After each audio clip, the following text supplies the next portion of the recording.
The Man Who Wasn't There, 2001, directed by Joel and Ethan Coen, is a neo-noir film that immerses the audience in the post-World War II era with its meticulous black and white cinematography. Set in 1949 in Santa Rosa, California, the story revolves around Ed Crane, played by Billy Bob Thornton, a taciturn and disillusioned barber who becomes embroiled in a web of deceit and intrigue. His life takes a dramatic turn when he seizes an opportunity to invest in a dry cleaning business, hoping it will be his ticket out of a monotonous existence. This seemingly mundane decision spirals into a series of events involving blackmail, murder, and betrayal, with Ed navigating a world where everyone, including himself, seems to be wearing a façade. The plot thickens when Ed decides to blackmail his wife's boss, Dave Brewster, James Gandolfini, whom he suspects of having an affair with his wife, Doris, Frances McDormand. Ed's plan quickly unravels as Dave confronts him, leading to a violent altercation that ends with Ed inadvertently killing Dave. In a twist of fate, Doris is arrested for the murder after circumstantial evidence points to her, leaving Ed grappling with his conscience and the weight of his actions. As he tries to maintain a semblance of normalcy, Ed is drawn deeper into a moral quagmire, where each decision seems to tighten a noose around his neck. The Coen brothers' film is a masterclass in atmospheric tension, employing a strong visual style that pays homage to the classic noir films of the 1940s and 1950s. The use of stark lighting and shadows emphasizes the dual nature of the characters and the moral ambiguity they inhabit. The slow, deliberate pacing of the movie mirrors Ed's introspective nature, allowing the audience to delve into his psyche and the existential ennui that defines his life. The film's narrative is interspersed with Ed's reflective voiceovers, providing a window into his thoughts and the profound sense of detachment he feels from the world around him. As the story unfolds, Ed's isolation is palpable, with his passive demeanor contributing to the film's title, The Man Who Wasn't There. Thornton's understated performance captures the essence of a man who feels invisible in his own life, disconnected from those around him. This alienation is further compounded by the unpredictable twists and turns of the plot, as unexpected revelations come to light. The arrival of a flamboyant defense attorney, Freddie Riedenschneider, Tony Shalhoub, adds an element of dark humor to the proceedings, while underscoring the absurdity and futility of Ed's situation.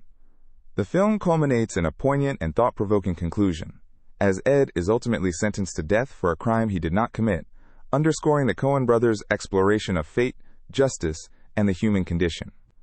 The narrative leaves viewers contemplating the complexities of identity and existence, with Ed's journey serving as a meditation on the nature of truth and reality. The Man Who Wasn't There is a testament to the Coen brothers' ability to craft a richly layered and compelling story, where style and substance converge to create a cinematic experience that lingers long after the credits roll. The Coen brothers' film, The Man Who Wasn't There, 2001, is a neo-noir gem that is often overshadowed by some of their more mainstream successes. One of the most intriguing behind-the-scenes secrets is the fact that the film was shot in color before being converted to black and white in post-production.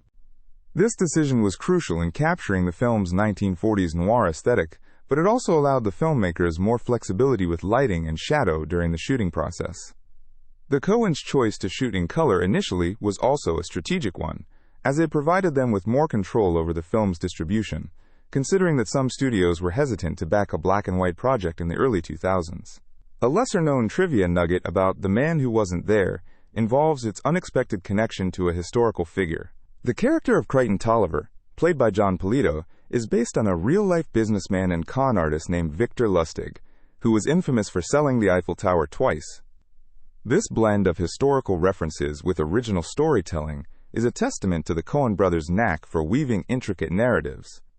Additionally, the film's title was inspired by the 1899 poem Antigonish by William Hughes Mearns, which famously explores themes of presence and absence, dovetailing elegantly with the protagonist's existential struggles. Fans of the Coen brothers will appreciate the subtle Easter eggs peppered throughout the film. For instance, the music score in the film is named Nerdlingers, a nod to the Coens' earlier film Blood Simple, which features a character named Julian Marty who owns Nerdlingers, a bar. The Coens are known for creating a universe of interconnected characters and settings, and this is just one of the many cross-references that enrich the viewing experience for dedicated fans. Another Easter egg is the recurring appearance of UFOs, which serve as a metaphor for the unexplained and the incomprehensible forces at play in the protagonist's life. The psychological depth of The Man Who Wasn't There is a fascinating subject in itself. The film explores themes of existentialism and alienation through the character of Ed Crane, a barber whose life feels devoid of meaning or purpose. His passive demeanor and lack of ambition serve as a canvas for exploring the human condition, particularly the struggle to find identity and significance in a seemingly indifferent world. This psychological portrayal is further enhanced by Billy Bob Thornton's restrained yet profound performance, which captures the essence of a man grappling with the void in his life. The film's narrative structure and visual style reflect the influence of existentialist philosophy, which resonates with audiences on a subconscious level. Despite its modest box office success, The Man Who Wasn't There has left a lasting impact on the film industry and its audience. It received nominations at the Cannes Film Festival and the Academy Awards, which helped cement the Coen brothers' reputation as masterful storytellers capable of reinterpreting classic genres with a modern twist. The film's distinct style and philosophical undertones have influenced a generation of filmmakers who admire its blend of classic noir elements with contemporary sensibilities. While it may not have achieved the commercial success of other Coen brothers films like Fargo or The Big Lebowski, its artistic achievements continue to be recognized by cinephiles and critics alike. The legacy of The Man Who Wasn't There is evident in its ability to provoke thought and discussion long after its release. It challenges viewers to confront their own existential dilemmas and reflects on the nature of identity and purpose. The film's enduring appeal is a testament to the Coen brothers' skill in crafting stories that transcend time and resonate on a deeper level. In an era where films are often driven by spectacle, The Man Who Wasn't There stands out as a contemplative piece that encourages introspection and intellectual engagement.